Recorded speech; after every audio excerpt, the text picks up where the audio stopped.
S Jaishankar की दहाड़, दो टूक शब्दों में चाइना और पाकिस्तान को दिया जवाब। लगभग 9 साल बाद भारत का कोई विदेश मंत्री पाकिस्तान पहुंचा और वहां क्या कुछ कहा जयशंकर ने और क्या कुछ हुआ। पाकिस्तान और चाइना किस नजरों से देख रहे थे भारत के इस शेर को, बताएंगे इस पूरे वीडियो में। नमस्कार, मैं हूं आशीष त्रिपाठी और आज हम बात कर रहे हैं SCO यानी शंघाई कॉरपोरेशन ऑर्गेनाइजेशन की उस मीटिंग की, जिस मीटिंग में एक लंबे वक्फे के बाद कोई भारतीय विदेश मंत्री पाकिस्तान गया और वहां जाकर इस मीटिंग को अटेंड किया। आखिर ऐसा क्या है SCO की इस मीटिंग में कि पाकिस्तान के साथ राजनीतिक और कूटनीतिक स्तर पर इतने विवाद, आतंकवाद के मुद्दे पर इतने विवाद होने के बाद भी न तो पाकिस्तान और ना ही भारत SCO की मीटिंग को छोड़ना चाहता है और इस मीटिंग में वो जाते ही जाते हैं।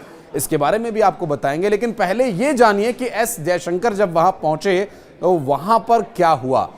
हालांकि एस जयशंकर इस मीटिंग में जब गए थे तो वो उनका उद्देश्य लेकर गए थे, एकदम स्पष्ट, क्रिस्टल क्लियर उनका फोकस था कि आतंकवाद और व्यापार एक साथ नहीं होगा। ये बात पाकिस्तान को समझ लेनी चाहिए और बॉर्डर्स का सम्मान करना होगा सभी राष्ट्रों को, और खासकर SCO देशों को ये बात चाइना को समझ लेनी चाहिए। हालांकि उन्होंने किसी देश का नाम नहीं लिया, जो कि मर्यादा है इस तरह की किसी भी मीटिंग की। आप किसी को पॉइंट आउट नहीं कर सकते और आपको मित्रवत, प्रेमवत व्यवहार बनाए रखना होता है। भले ही आप उस मित्रता को या शत्रुता को जताएं या ना जताएं, लेकिन एक डिसेंसी, एक डेकोरम तो मेंटेन करना ही होता है। और वो भी एस जयशंकर जैसा डिप्लोमेट जो भारत के विदेश मंत्रालय का नगीना कहे जाते हैं और विदेश की नीतियों में प्रधानमंत्री नरेंद्र मोदी कई बार एस जयशंकर से भी सलाह लेते हैं।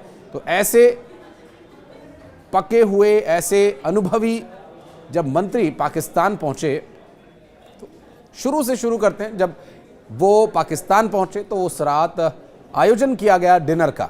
पाकिस्तानी प्रधानमंत्री शहबाज शरीफ ने एक डिनर का आयोजन करवाया, जिसमें कि लगभग सभी 10 देशों के जो प्रतिनिधि थे वहां मौजूद थे। चाइना के प्रधानमंत्री भी वहां पर थे और साथ ही शहबाज शरीफ, एस जयशंकर समेत सभी जो सदस्य देश, कजाकिस्तान, किर्गिस्तान, सभी वहां मौजूद थे। डिनर का आयोजन हुआ और इस डिनर के बाद सांस्कृतिक कार्यक्रम हुआ, जहां पर एक पाकिस्तानी कलाकार ने भरतनाट्यम भी प्रस्तुत करके दिखाया और एस जयशंकर ने ताली बजाकर, मुस्कुराकर उनकी तारीफ भी की। और जब ये डिनर कार्यक्रम खत्म हुआ, अगला दिन हुआ और अगले दिन मीटिंग की तैयारी हुई। उससे पहले हुई प्रेस ब्रीफिंग और उस प्रेस ब्रीफिंग में एस जयशंकर ने बहुत ज़्यादा अपने आप को खुलने नहीं दिया, लेकिन उस मीटिंग में जब वो पहुंचे और मीटिंग में जब ब्रीफिंग की बारी आई तो एस जयशंकर ने अपने इरादों को साफ कर दिया कि व्यापार और आतंकवाद भारत के साथ एक साथ तो नहीं हो पाएगा।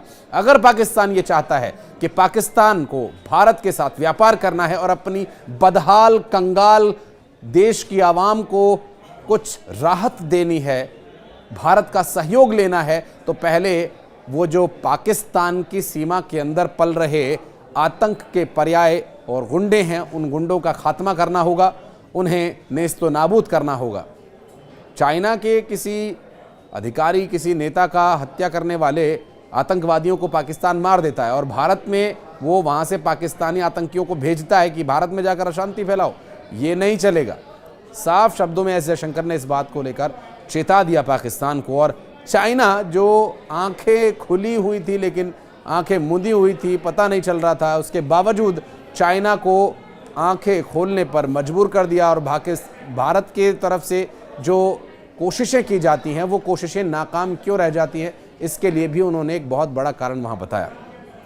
उनका ये कहना था कि बॉर्डर्स का सम्मान करना होगा, क्योंकि चाइना की तरफ से अक्सर, चाहे वो अरुणाचल प्रदेश हो या तिब्बत के आसपास का क्षेत्र हो, कई बार इस तरह की घटनाएं सामने आती हैं कि वो बॉर्डर का वायलेशन करते हैं, उनके सैनिक घुस आते हैं, कब्जा करने की कोशिश करते हैं, मार खाते हैं, फिर वापस जाते हैं। चाहे गलवान में जो हुआ हमने देखा।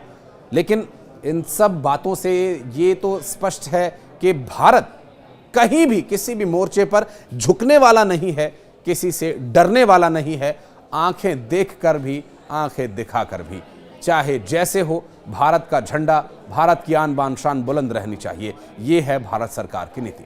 बहरहाल अब बात करेंगे SCO की। SCO एक ऐसा संगठन जो 1991 में सोवियत संघ के टुकड़े होने के बाद उसकी ज़रूरत महसूस हुई और रूस के प्रयास पर ये संगठन बनाया गया। दरअसल इस संगठन की जो आवश्यकता अब महसूस हुई पहली बार 1996 में चीन ने पूर्वी सोवियत देशों को मिलाकर एससीओ बनाया।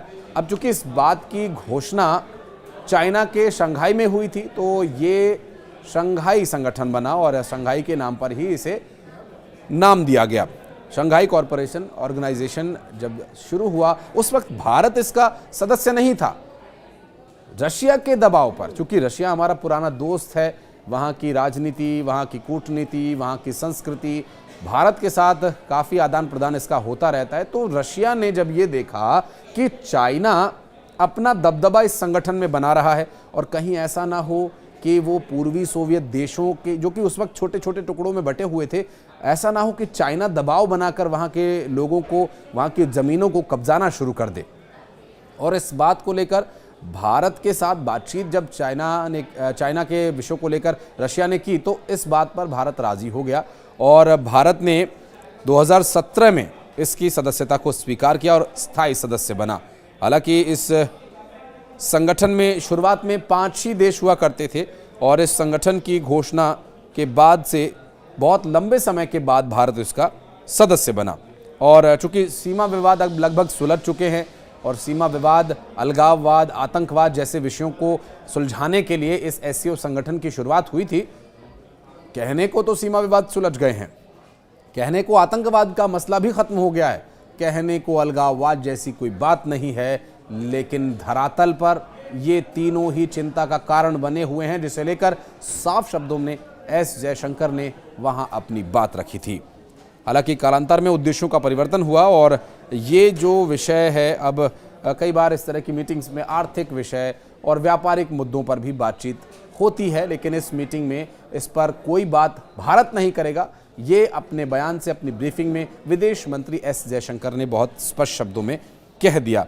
और रूस ने जब भारत पर इस बात को लेकर दबाव बनाया कि चाइना अपना वर्चस्व इस संगठन में बढ़ा रहा है, तो इस बारे में भारत ने सोचा और भारत इसका सदस्य देश बना और तब से भारत इसका सदस्य देश है। और जब भी, चूँकि पिछली जो मीटिंग थी वो भारत में ही थी और पाकिस्तान के विदेश मंत्री भुट्टो साहब भी यहाँ पर आए थे। हालांकि इन सब विषयों को लेकर बातचीत होती रहनी चाहिए, ठीक है, चाहे तनावपूर्ण माहौल में ही सही, हो ना हो कोई रास्ता निकल ही आए। पाकिस्तान की आवाम को भी तो सुकून की ज़िंदगी जीने का हक है, क्यों नहीं है? आप क्या सोचते हैं इस बारे में? कमेंट सेक्शन में बताइएगा। धन्यवाद।